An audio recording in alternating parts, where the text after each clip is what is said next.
I never expected to see my father cry. Not once, not in 32 years. But on that Sunday afternoon in Charleston, standing in his study with his medals lined up behind him like silent witnesses, I watched General Thomas Whitfield's hands shake as he stared at the number on my laptop screen. $5 million. He didn't say anything for almost 5 minutes. He just looked at the screen, then at me, then back at the screen. Like his mind refused to connect the two. My name is Claire Whitfield, and for 8 years, my father believed I was a disgrace to this family. He wasn't wrong to think that. Not entirely.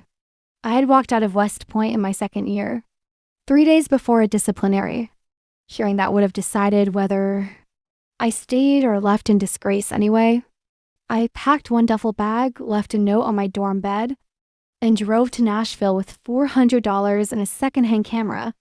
I told no one where I was going. Not my mother. Not my younger brother. Certainly not my father. A 2-star general who had built his entire identity around discipline, sacrifice, and the Whitfield family name meaning something. For 8 years, he told people his daughter was traveling. That was the word he used at reunions at church. At the dinners, where other officers bragged about their children's commissions and promotions, traveling, as if I were on some extended vacation instead of building. Something from nothing in a 1-bedroom, apartment above a laundromat. He never searched for me. I know that now. He didn't need to. In his mind, I had already made my choice, and choices had consequences. That was the whole philosophy his life was built on. What he didn't know was that I hadn't run away from discipline. I had run toward something he never understood, a different kind of battlefield. One with its own casualties, its own rules, and its own brutal war of attrition. He was still staring at the screen when he finally spoke. "Is this a joke?" "No, sir." He hated when I called him that now. He used to love it. I closed the laptop gently and looked at the man who had spent 8 years pretending I didn't exist, who would let an empty chair sit at every holiday table, without once picking up a phone. "I didn't come here for your approval," I said. "I came here because you're about to need something only I can give you." His face went from pale to something else entirely. Something I hadn't seen on him since I was 12 years old. Fear. Fear didn't suit my father. He had spent his whole career making other men feel it. Cadets, officers, even senators who tried to cut defense budgets he cared about. Fear was something he handed out, not something he wore. But there it was, flickering behind his eyes as I closed my laptop. "What do you mean, need something from you?" he asked. His voice had lost its usual command. It came out smaller, almost cautious. I didn't answer right away. Instead, I walked to the window of his study, the same window I used to stare out of as a teenager, memorizing the tree line beyond the backyard, planning the day I'd finally leave. "Do you remember Senator Holloway?" I asked. His jaw tightened. Of course he remembered. Holloway had been circling my father's career for the last 2 years, feeding stories to reporters, hinting at irregularities in a defense contract my father had signed off on nearly a decade ago. Nothing had stuck yet, but something was coming. I'd known that for months. "What does Holloway have to do with you?" he asked. "Nothing," I said, "but his daughter does." I let that sit in the air. Sophie Holloway had been a guest on my channel for months. Earlier, one interview among hundreds. Forgettable to anyone except me. Because I never forget details. She'd mentioned, almost casually, a conversation she'd overheard between her father and a lobbyist. A name, a number, a contract that didn't exist on paper the way it existed in reality. I hadn't published it. I'd simply filed it away. The way I file away everything. The same instinct that used to drive my instructors crazy at the academy. The instinct that made me ask questions nobody wanted asked. "You've been building a channel," my father said slowly, like he was only now understanding the shape of what I'd become. "About what exactly?" Investigations, I said. Corruption. People who think their names protect them. His face changed again, not fear now, but something closer to recognition. Like he was seeing for the first time that the daughter he dismissed as reckless had actually inherited the one trait he valued above all others: discipline. Just not the kind you tried to teach me. You've had this information for months, he said. Why didn't you use it? I turned back to face him. Because I wanted to see if you'd ask me for help before. Holloway's people came for you first. His phone rang on the desk between us. He glanced at the screen, and whatever color had returned to his face drained out again. It was Holloway's office.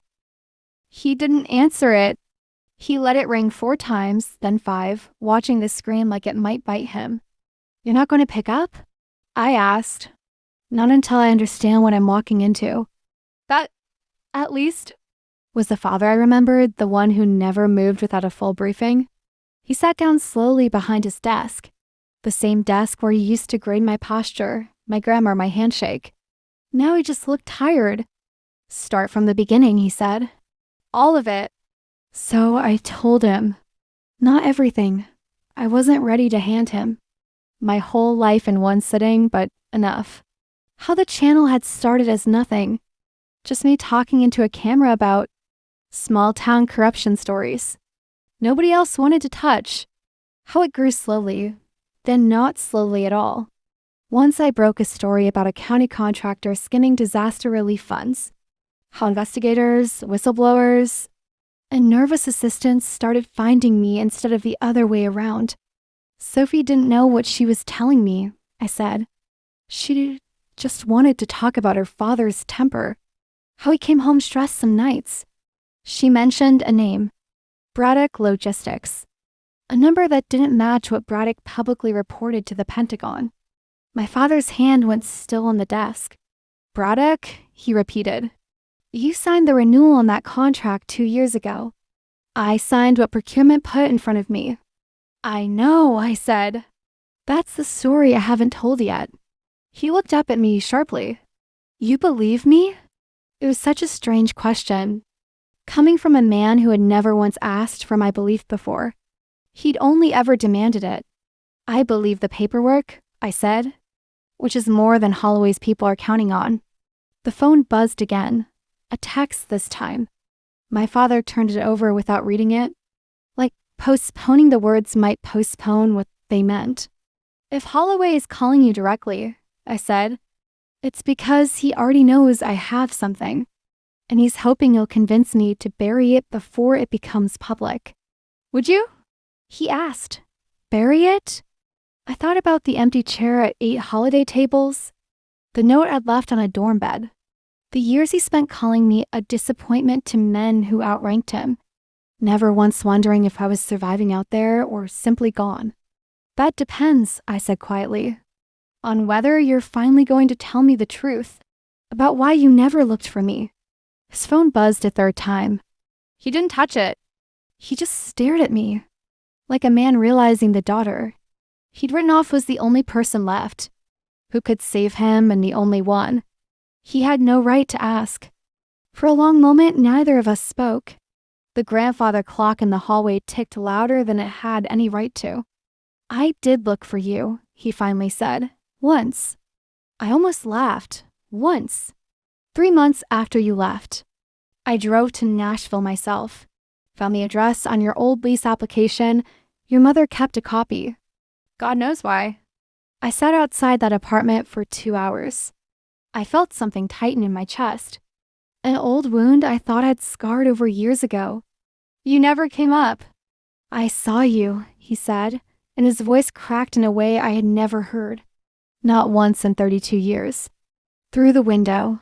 You were laughing with someone, editing something on a screen. You looked happy. Happier than you'd ever looked under my roof. So you left. I told myself I was giving you space to figure it out. The truth is, I was afraid you'd tell me you were happier without me, and I didn't know what I'd do with that. I turned away from him toward the window again, because I didn't trust my face just then. You could have knocked, I said. You could have just knocked. I know. His phone buzzed a fourth time. This time he picked it up, silenced it without looking, and set it face down like it no longer mattered. Claire, he said, and it was strange hearing my name in his mouth again. Not soldier, not cadet, just my name. I need to know what you have on Braddock. Not for me. For the men who trusted my signature. That surprised me more than anything else he'd said. You're not asking to protect yourself. I'm 61 years old. My career will survive or it won't. But if Braddock cut corners on equipment certifications, there are soldiers right now trusting hardware that was never properly tested. That's not politics. That's lives. I studied him for a long moment, searching for the performance I expected, the general managing a crisis. I didn't find it. What I found instead was something closer to the man who used to check on me at 2 a.m. when I was sick, before the academy, before the silence, before either of us became strangers. There is a whistleblower, I said slowly. An engineer. She's terrified. She's the reason I've been sitting on this for 4 months. Where is she now? Missing, I said. Since Tuesday? For the first time since I'd walked into his study. My father stood up like he actually intended to do something about it. Missing since Tuesday, he repeated. And you're telling me now? I'm telling you now because until an hour ago, I didn't trust you enough to say it out loud. He didn't argue with that.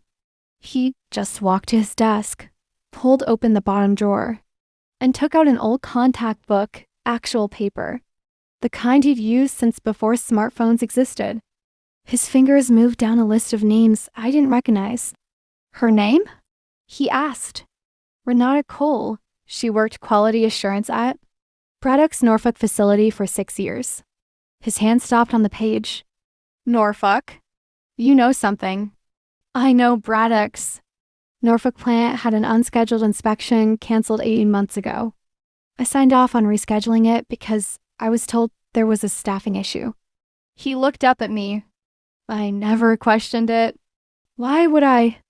I trusted the paperwork. That's the same paperwork that made Renata disappear. He picked up his phone again, this time dialing instead of ignoring it. Someone answered on the second ring. This is General Whitfield. I need eyes on a missing person, quietly off the books, starting now. A pause. Renata Cole, Norfolk, Virginia. Braddock Logistics employee. Another pause, longer this time, his jaw tightening. I don't care whose toes it steps on. Do it? He hung up and looked at me like he was seeing. Me really seeing me for the first time since. I'd walked through his door. You've been carrying this alone for 4 months, he said. Investigating a defense contractor. Sitting on evidence that could get you killed. And you never once sought to come to me. Why would I? You spent 8 years telling everyone I was traveling. He flinched, but he didn't look away. I'm asking you to let me help you finish this, he said. Not as your father. As someone who signed his name to something he should have questioned. I studied him for a long moment, weighing 8 years of silence against. The man standing in front of me. Now, the fear in his eyes not for himself, but for a woman he'd never met. There's something else, I said slowly. Something I haven't told anyone. Not Sophie. Not my producer. Not even Renata before she disappeared. He went very still. What? I reached into my bag and pulled out a second flash drive. One I hadn't shown him yet. One I'd been too afraid to open myself. The lobbyist Sophie mentioned, I said. The one negotiating with Holloway? I know his name. And it isn't just Braddock's contract he's protecting. My father's face changed one final time that afternoon, not fear. Not shame, but something colder. Recognition. The drive to the safe house took 40 minutes. And my father didn't say a single word the entire way. He drove himself. No aide, no driver. Just the two of us in a car that still smelled faintly of the cedar. Air freshener he'd used since. I was a child. The house was small, unremarkable. tucked behind a produce stand on the outskirts of Norfolk. A woman I didn't recognize met us at the door. Flashing credentials I assumed my father understood better than I did. "She's stable," the woman said. "Concussion, some bruising. She won't say who did this to her. Won't say anything, actually, except your name." Renata Cole was sitting upright on a couch inside, a blanket around her shoulders, her hands trembling slightly around a mug of untouched tea. When she saw me, something in her shoulders finally loosened. "You came," she whispered. "I promised I would if it ever got dangerous. It got dangerous 3 days ago." Her eyes moved past me to my father, and her whole body tensed again. "Who is that?" "General Thomas Whitfield," I said. "My father. He signed the contract Renewal Doyle used to bury your inspection." I watched fear return to her face, but I held up a hand before she could speak. "He didn't know," I said. "He's here to fix it." My father stepped forward slowly, the way I imagined he once approached frightened soldiers on their worst days. No rank in his voice, no command, just quiet steadiness.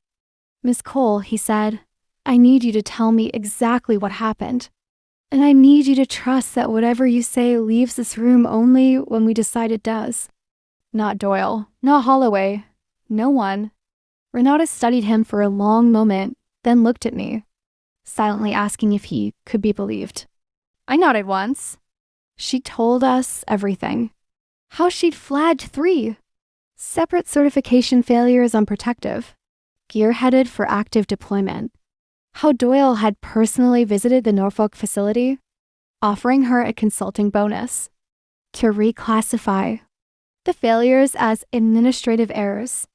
How she'd refused, then started receiving calls from unknown numbers.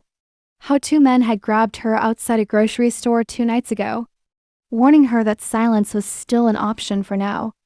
By the time she finished, my father's hands were clenched so tightly on his knees, his knuckles had gone white. "This isn't just corruption," he said quietly.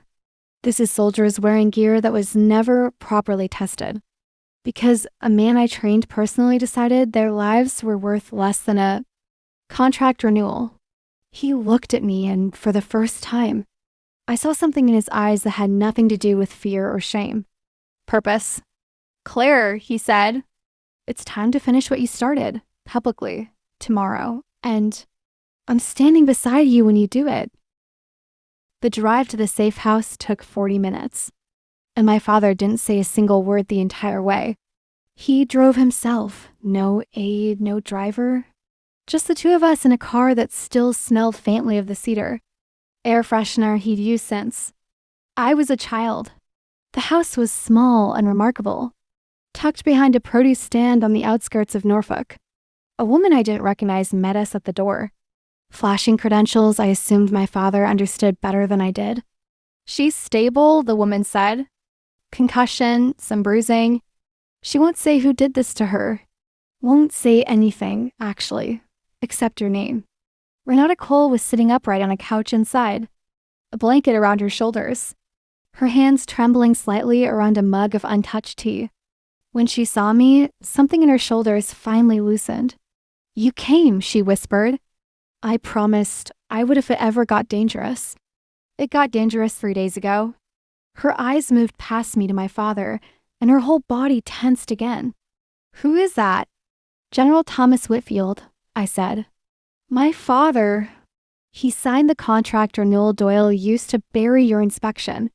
I watched fear return to her face, but I held up a hand before she could speak. "He didn't know," I said. "He's here to fix it." My father stepped forward slowly, the way I imagined he once approached frightened soldiers on their worst days. No rank in his voice, no command, just quiet steadiness. "Miss Cole," he said, "I need you to tell me exactly what happened. And I need you to trust that whatever you say leaves this room only when we decide it does." Not Doyle, not Holloway, no one. Renata studied him for a long moment, then looked at me, silently asking if he could be believed. I nodded once. She told us everything. How she'd flagged 3 separate certification failures on protective, gear headed for active deployment. How Doyle had personally visited the Norfolk facility, offering her a consulting bonus to reclassify the failures as administrative errors. How she'd refused, then started receiving calls from unknown numbers. How 2 men had grabbed her outside a grocery store 2 nights ago, warning her that silence was still an option for now. By the time she finished, my father's hands were clenched so tightly on his knees, his knuckles had gone white. "This isn't just corruption," he said quietly. "This is soldiers wearing gear that was never properly tested. Because a man I trained personally decided their lives were worth less than a contract renewal." He looked at me, and for the first time, I saw something in his eyes that had nothing to do with fear or shame. Purpose. "Claire," he said, "it's time to finish what you started, publicly, tomorrow, and I'm standing beside you when you do it." We released the video at 9 the next morning, timed precisely so no lawyer could quietly kill it before the news cycle caught fire. I didn't dramatize it. I didn't need to. I simply laid out the evidence the way I'd learned over 8 years, documents first, timeline second, human cost last, so no one watching could look away by the time Renata's testimony played. My father sat beside me on camera in full uniform and said 11 words that ended up quoted in every major outlet by noon. I signed it. I should have questioned it. I'm sorry. By early afternoon, the Department of Defense had frozen Braddock Logistics contracts, pending investigation. By evening, Marcus Doyle's lobbying firm had issued a statement, distancing itself from him entirely, which was, as my father put it, the sound of rats finding the nearest exit. Senator Holloway resigned 2 weeks later, quietly on a Friday afternoon, the way men like him always seemed to. No press conference. No accountability, just a letter and a closed door. It wasn't the dramatic downfall I once imagined giving him. But it was enough. Doyle wasn't as lucky. Federal investigators, working off the financial trail Renata risked her life to expose, indicted him on fraud and racketeering charges within the month. Renata got a formal apology, a settlement, and more importantly to her, full credit as the whistleblower who forced the Pentagon to re-inspect every piece of Braddock manufactured gear currently in the field. 3 separate units in active deployment had their equipment replaced within 6 weeks. My father resigned his commission before anyone could push him out. He said he owed the uniform that much dignity.